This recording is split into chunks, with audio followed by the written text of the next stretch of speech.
warahmatullahi wabarakatuh. Alhamdulillah wassalatu wassalamu ala rasulillah Sayyidina wa maulana Muhammad ibn Abdillah wa ala alihi wa sahbihi wa mawalah. La haula wa la quwata illa billah, amma ba'd. Apa kabar anak-anak semua?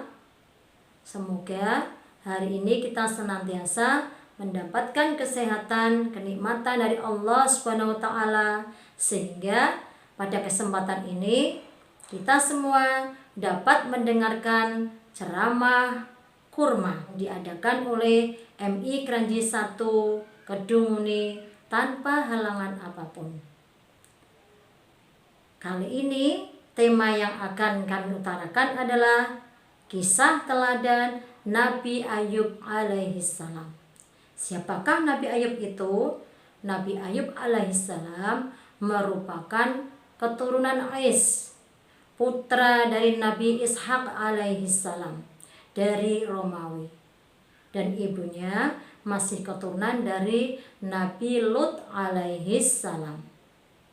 Nabi Ayub alaihissalam lahir pada tahun 1540 sebelum Masehi hingga 1420 Masehi. Beliau diangkat menjadi nabi dan rasul untuk penduduk atau kaum Aromi yang hidup di antara negara Jordania dan Syria. Nabi Ayub alaihissalam mewarisi kekayaan orang tuanya, ayahnya, yaitu memiliki tanah yang luas sekali dan ternak yang amat banyak. Ternaknya diantaranya ada ternak kambing, lembu, unta, himar, dan sebagainya. Beliau merupakan nabi yang cerdas, memiliki otak yang sangat cerdas, penyantun, serta berakhlakul karimah, sehingga para malaikat pun banyak memujinya. Dan karena pujian terhadap malaikat terhadap Nabi Ayub alaihissalam tersebut, sehingga menjadikan dengki iri hati iblis laknatullah. Akhirnya iblis menggoda Nabi Ayub alaihissalam. Yang pertama, ujian yang pertama berupa kekayaan Nabi Ayub alaihissalam hancur porak-poranda, hilang semuanya. Yang kedua, Nabi Ayub dikaruniai putra dan putri yang banyak. Putranya ada berjumlah 8 orang, sedangkan putrinya berjumlah 6 orang. Yang pada saat itu anak-anak Nabi Ayub alaihissalam sedang mengadakan acara makan bersama di salah satu putranya yang bernama Harmal.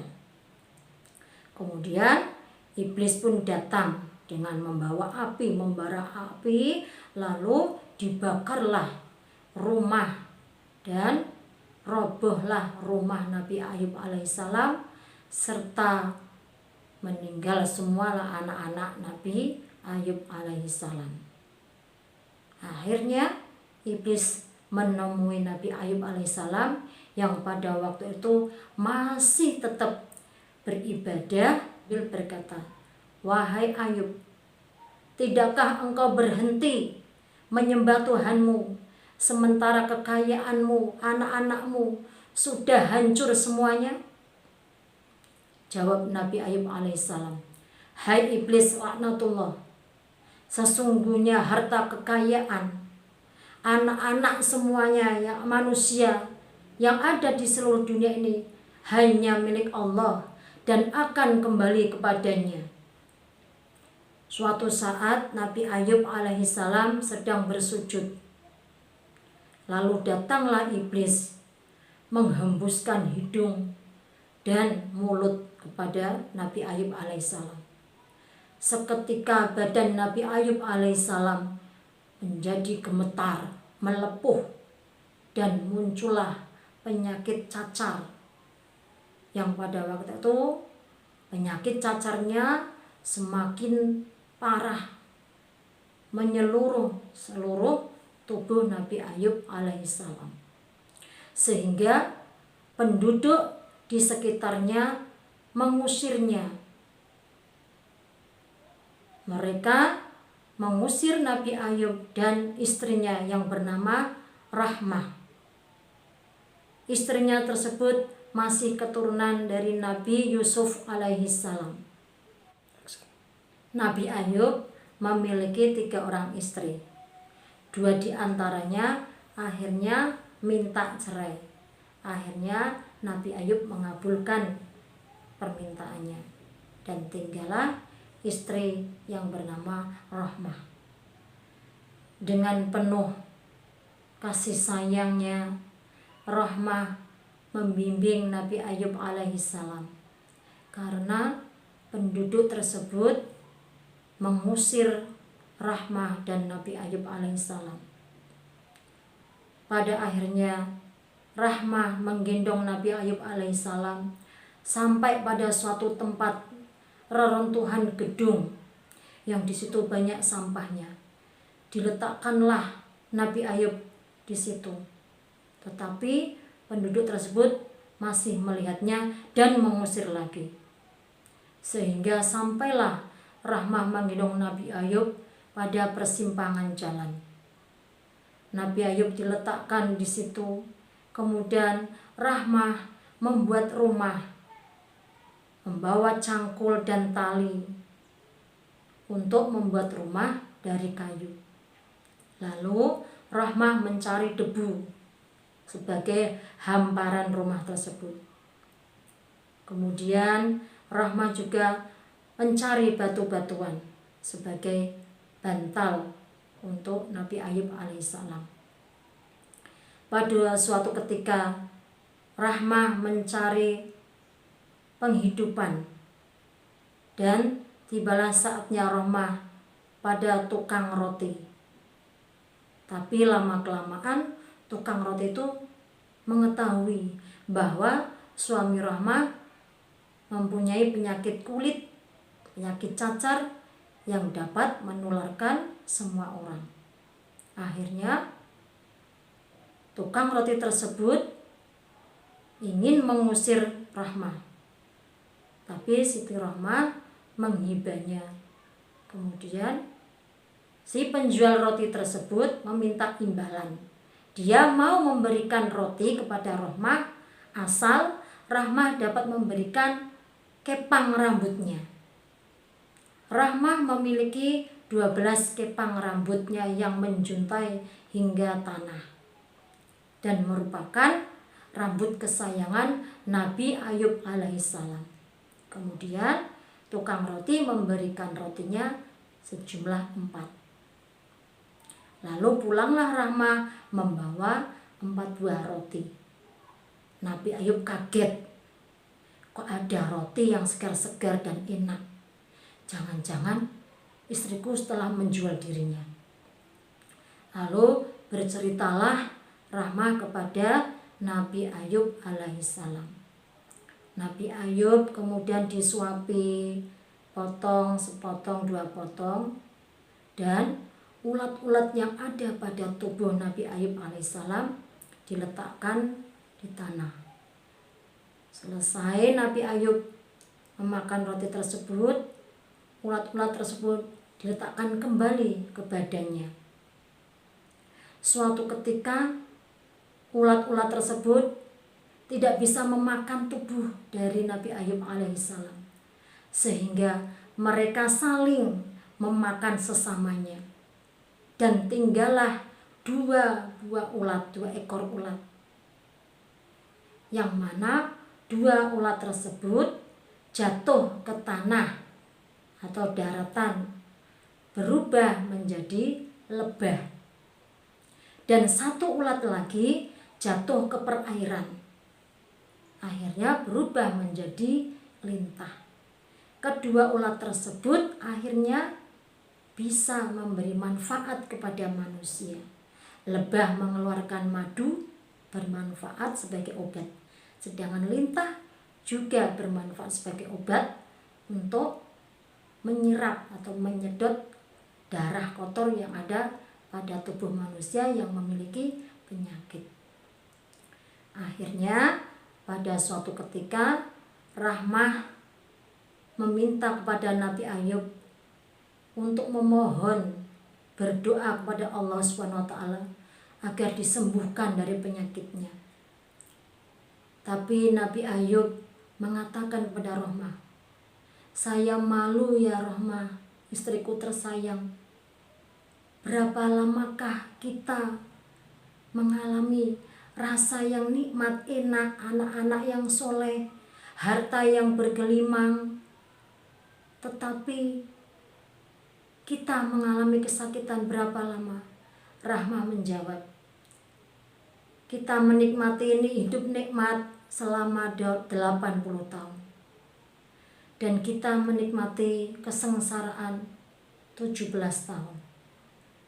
Itulah mengapa Nabi Ayub alaihissalam masih tetap bersikukuh, belum mau berdoa untuk meminta kesembuhannya. Pada suatu ketika, ulat yang ada pada tubuh Nabi Ayub alaihissalam tersebut, sisa 2 tadi, akhirnya menggigit lidah dan hatinya. Akhirnya Nabi Ayub berdoa, "Ya Allah, saya takut kalau kedua ulat ini sampai menggigit lidah saya dan menggigit hati saya, sampai akhirnya saya tidak punya kedua organ tersebut. Saya takut saya tidak bisa berdoa, ya Allah, kepada Engkau, ya Allah." Akhirnya datanglah malaikat Jibril, utusan Allah SWT, membawa 2 buah delima. Nabi Ayub berkata kepada malaikat Jibril, "Wahai Jibril alaihissalam, adakah ucapan Allah untuk saya?" "Ya, kamu mendapatkan ucapan selamat dari Allah SWT, dan niscaya kamu akan sembuh lahir maupun batinnya, dari daging hingga sampai tulangnya."